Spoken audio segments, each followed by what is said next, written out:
내일 윤석열 전 대통령의 내란 우두머리 혐의 1심 선고 결과가 나옵니다. 비상계엄 선포 443일 만에 윤 전 대통령의 내란 혐의에 대한 사법적 판단이 내려지게 되는데요. 특검은 전두환 노태우 신군부의 쿠데타보다 엄한 처벌이 필요하다며 사형을 구형했고, 윤 전 대통령 측은 경고성 계엄일 뿐이었다며 맞서고 있습니다. 현장 취재기자 연결합니다. 신기혜 기자.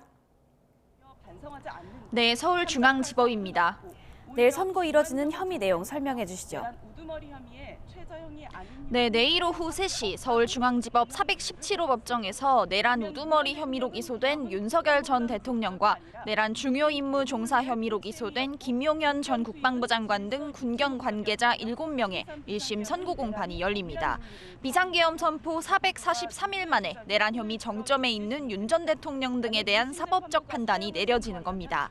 가장 큰 혐의가 내란인 만큼 비상계엄 선포와 함께 일어난 일들이 국헌문란 목적의 폭동에 해당하는지 여부가 가장 큰 쟁점입니다. 구체적으로는 국회와 선관위에 대한 군경 투입, 정치인 체포조 운영, 언론사 단전 단수 지시 등이 판단 범위에 들어갑니다. 또 하나는 비상계엄이 헌법과 계엄법에 정해진 요건에 따라 선포된 것인지, 즉 이유가 합당했는지입니다.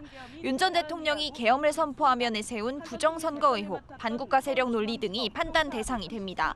비상계엄 선포의 절차적 정당성도 문제입니다. 재판부는 윤 전 대통령이 계엄을 선포하면서 법에 정해진 국무회의, 국회 통고 등의 절차를 지켰는지 따져볼 것으로 보입니다.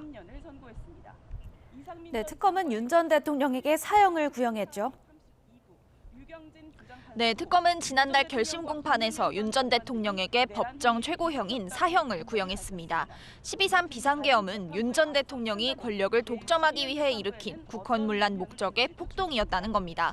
특검은 특히 윤 전 대통령과 일당이 헌법적 가치를 수호해야 할 의무가 있는데도 이 같은 일을 저지른 만큼 전두환 노태우 신군부보다 엄한 처벌이 필요하다고 강조했습니다.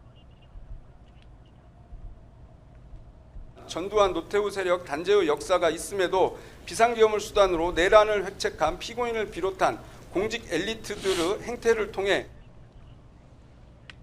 그러면서 윤 전 대통령에게 특별히 낮은 형량을 선고할 이유가 없고 형벌의 선택이 상징적 의미를 가진다는 점을 고려하면 사형을 선고하는 게 타당하다고 주장했습니다.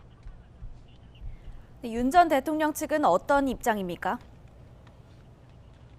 네, 비상계엄 선포 직후부터 계엄은 경고성, 호소용이었다는 주장을 이어왔는데요. 재판 당시 발언 직접 들어보겠습니다.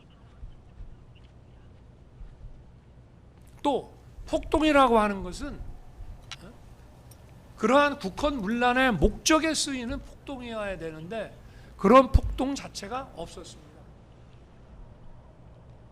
윤 전 대통령 측은 국회와 선관위에 대한 군경 투입 역시 질서 유지 목적이었다고 주장했고요.